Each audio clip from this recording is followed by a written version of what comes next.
Currently, there are about 50 students in the Marist College undergraduate population who are from the state of Hawaii. They are often asked, why did they come to Marist? I knew I wanted to get out of Hawaii. It's home, obviously, but it's really small. I can go crazy just being there for too long.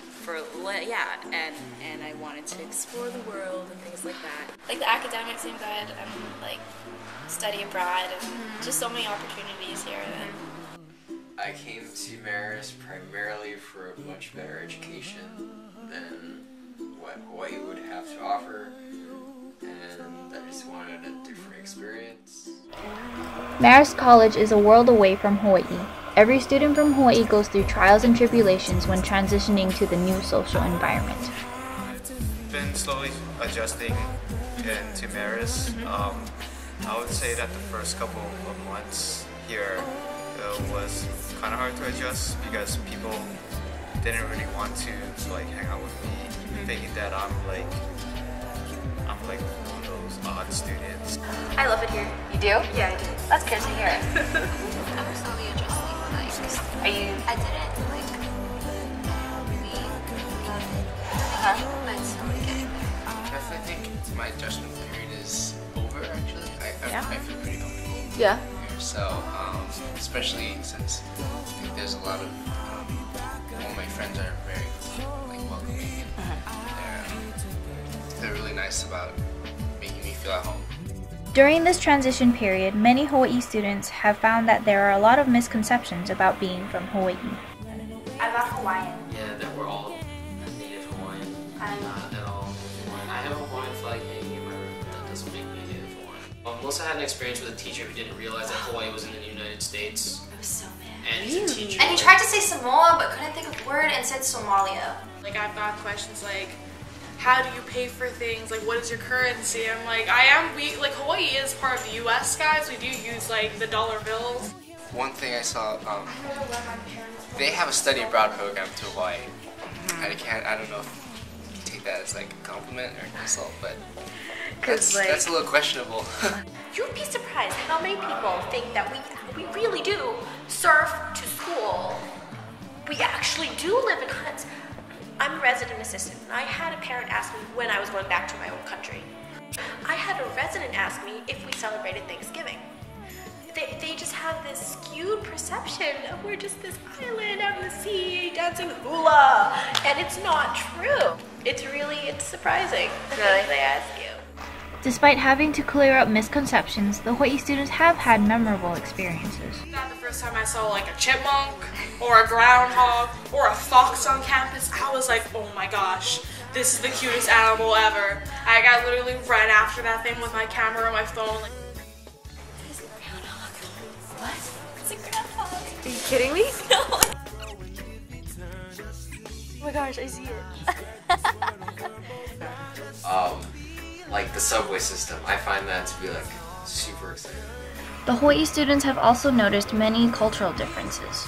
Whenever they have Asian nights, I would actually be so totally hyped up for it. But whenever they serve the rice, that's a different story. Yeah. Because when I actually tasted the cafeteria's rice for the very first time, I was super disappointed. Yeah. It tasted like cardboard. Literally, I thought it was cardboard. Because I'm so used to eating rice every day. It's hard to adjust to eating bread and pasta every single day for every meal, but it's fun. Sushi. Yeah, sushi for sure. What do you guys think about the cabaret sushi? Because It's terrible. It's very. I mean, if I really, really want rice and I don't want to cook it, yeah. I get it every so often when I'm kind of desperate for sushi. Yeah. I usually don't mess with it. Oh, don't even get me started about the Hawaii roll from the cab. I was personally offended when I found that. Really? It's just, have you seen it? No, I have just not.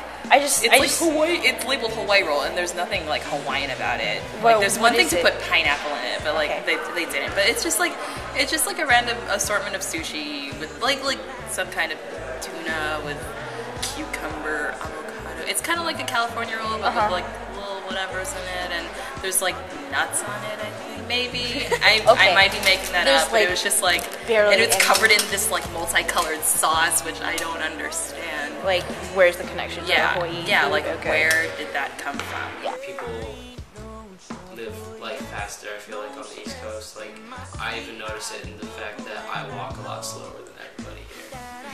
Yeah. Like, I just kind of stroll along and I have people, I mean, I'm short, but I have people shorter than me walking like 5 miles an hour faster than I am because I'm just chilling on the way to class. And the way people talk. The way people talk? Could you give an example? Just, you know, just basic things like we use different words and everything. Slippers. Slippers They versus call them flip-flops. That's just wrong. Taboo. Yeah. Cannot. Let's say like decline or like shoots or or things like that. Like small pigeon words. How you stay. I say that a lot. Like the word choke, when I use that, like sometimes I use it, I don't use it like a lot. But, like when I first used it with like a couple people, like they were so confused. Oh no, like for my presentation, I said the I know one time. And they just didn't know what I was talking about. Also, I can never shock at anyone anymore. I've got some comments a lot that apparently I enunciate my words very well. Like I'll say hair dryer when they're like hair dryer. Although there is a large amount of Hawaii students on campus, there is still no established Hawaii Cultural Club.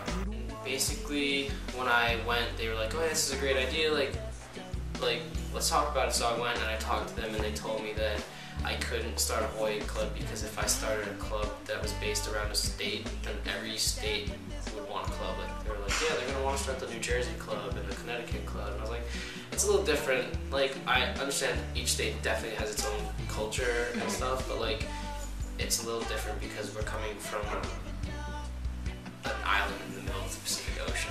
It would allow us to like have like I guess a network within each other, but also like the Hawaii Club also obviously like other people could join it, and then it would obviously like clear up a lot of those misconceptions that people have about us. Its primary objective would be to like teach Marist about like, you know, like the Hawaii culture, and then better yet, just like, I don't know, keep the Hawaii students like together sort of. And, Like a home base kind of deal. yeah. What I don't think they understood was that a lot of Hawaii clubs in other schools, they help each other move in, they help each other settle in. It like creates a community that like a lot of the people coming from far away need. Every year, more Hawaii high school graduates are deciding to attend Marist College. Chances are you're bound to meet one of them. There's a lot more to a student from Hawaii than meets the eye. So come and make more connections and friends with students from Hawaii by supporting the founding of the Aloha Connection, Marist's new Hawaii Cultural Club. The ocean, oh yeah, singing A-L-O-H-A, a little aloha in our day. Spread a little aloha around the world. A-L-O-H-A, a little aloha. For more information about joining and supporting the Aloha Connection, please email Shalane Elizar.